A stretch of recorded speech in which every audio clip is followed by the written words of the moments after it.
მოდით ვნახოთ მეგობრებო, რა გელოდებათ ამ ერთი კვირის განმავლობაში 3 ნოემბრიდან 10 ნოემბრის ჩათვლით. ნახოთ აბა. რა გელოდებათ ამ ერთი კვირის განმავლობაში?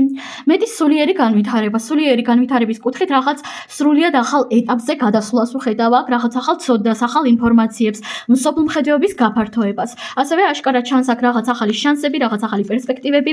კარიერული თვალსაზრისით არის დიდი შანსი იმისა, რომ თქვენს კარიერას და ფინანსურ მდგომარეობას სრულიად სხვა კუთხით შეხედოთ და რაღაც ისეთში დაინახოთ შანსები, რაცშიც აქამდე ვერ ხედავდით. კიდევ დავამატოთ არკანები, რა გელოდებათ ამ ერთი კვირის განმავლობაში? კვერთხების სრვიანი.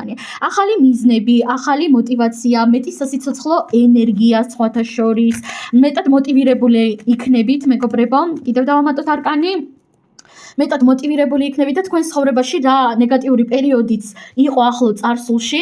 ვიღაცისთვის ეს იყო ფინანსური კრიზისი, ჯანმრთელობის კრიზისი ან ნებისმიერი სახის სულიერი კრიზისი თუნდაც ხო?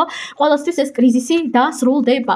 უახლოვდება თავის კულმინაციას ამ ერთი კვირის განმავლობაში. და კიდევ ერთი არკანით შევაჯამოთ, არკანი კოშკი. აქ თქვენ გელოდებათ მოულოდნელი ცვლილებები, მაგრამ არა ნეგატიური, არამედ უფრო მეტად პოზიტიური თვალსაზრისით ვხედავ ამას სხვათა შორის და მე თქვენ ამაზე დაგემშვიდობებით, გისურვებთ წარმატებებს, ბედნიერ დროს და ნახვამდის.